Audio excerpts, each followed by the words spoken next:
You ever feel like something ancient is watching you, not from the shadows, but from beneath your feet? That night, the wind was a living thing, screaming against the walls of the base like it wanted in. And maybe it wasn't the wind. Maybe it never was. My name is Alan Mercer.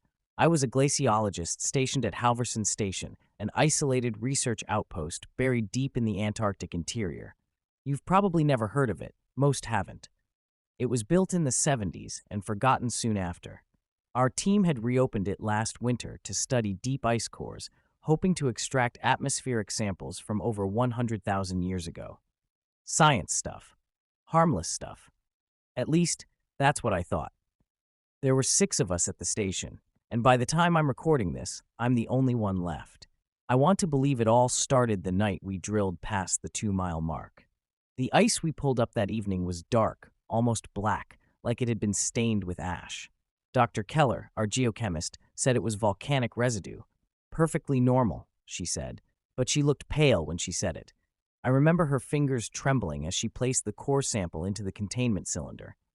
That same night, the radio started picking up interference. It wasn't just static, it sounded like voices, but garbled, like whispers echoing from beneath thick glass. We thought it was atmospheric disturbance at first, auroral activity, or maybe magnetic interference. That's common near the pole. But the voices grew louder every night. And then Keller started sleepwalking. I found her one morning, barefoot and frostbitten, standing outside in nothing but her thermal shirt and underwear, eyes wide open, staring out into the white. She didn't remember walking out there. She didn't remember anything at all. Just kept whispering, "There's something down there." I should have listened. 3 days later, we lost the first one. Grant, the mechanic, vanished during a storm. We found his parka near the drill site, not torn or bloodied, just neatly folded next to the open borehole like he had undressed himself calmly and climbed down into the earth. But the shaft was sealed, encased in solid ice. There was no way down, no explanation. And yet, we all heard it, scraping from inside the core chamber, something like claws against steel. After that, things unraveled fast. At night, we began hearing footsteps in the corridors, slow, wet, dragging steps. Tools disappeared. Doors opened and closed on their own. The temperature in the base dropped unnaturally low, colder than it should have been, even at this latitude. I started having dreams. Not just nightmares, memories that weren't mine. I saw massive, spiraling structures buried beneath the glaciers, titanic things with mouths but no eyes. I saw hands, too many hands, clawing at the ice from below. And in every dream, I heard the same phrase whispered over and over, "You are standing on the grave of gods." The others began to unravel. Keller locked herself in the lab and refused to speak. Rodriguez started bleeding from the ears and claimed he could see voices moving through the snow like smoke. By the time we found Dr. Liang, she had gouged her own eyes out and scrawled something on the walls of her bunk with her fingers. "They're under the ice." I should have run, but I didn't, because part of me wanted to know the truth. Because the whispers, they didn't just speak to me, they called me, and on the 7th night, I answered. It was 2:47 a.m. when I stepped out into the storm, drawn like a moth toward the borehole. The wind had stopped completely, unnaturally so, like the world was holding its breath. The snow didn't fall. It hung in the air, suspended, as if frozen in time. The ground beneath me groaned with every step, as if it didn't want me there.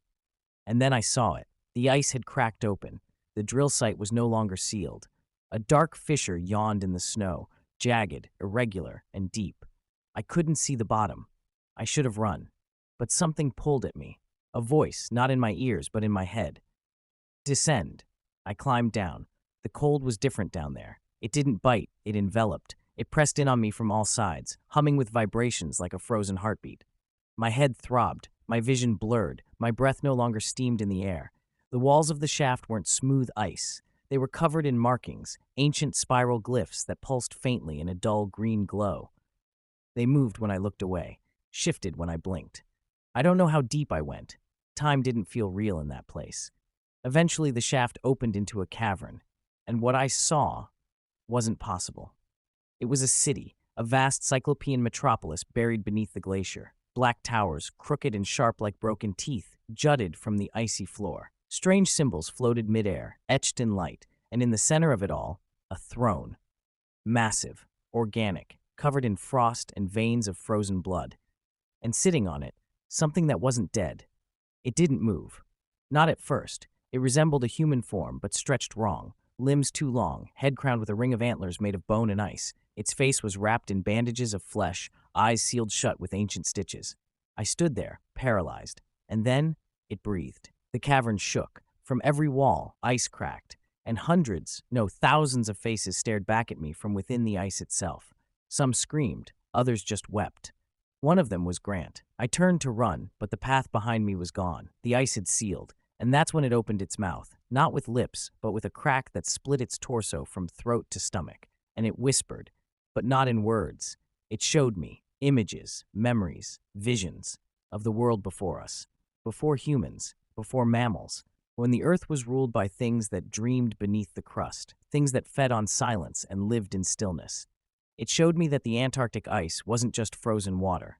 It was a tomb, a seal. And now, we had broken it. We weren't the first. The glyph said so. Entire civilizations had awakened it before, always curious, always digging, always thinking themselves gods of science, always erased. As I stood there, knees trembling, I realized the whispers weren't speaking anymore. They were singing, a low, droning chant from beneath the city. The ice throbbed with rhythm. Something massive was rising beneath the floor. I saw the throne split apart as the creature stood. It had no face, only a void, wide and deep as space itself. And in that void, I saw stars. But not the stars we know. They pulsed like hearts, and every one of them was watching me. I don't remember climbing back out. I woke up in the comms room of Halverson Station, soaked in blood that wasn't mine, the radio hissing. And the sky was wrong. There were new stars, ones that didn't belong, ones that moved. Since that night, I've kept the doors locked. I've burned the ice samples, but it's too late. The whispers don't stop. I hear them in my sleep, in the humming of the lights, in the cracks in the wall. They're coming, not from space, not from the future, but from beneath. Because the stars, they were never up there. They've always been under us. Subscribe to Horror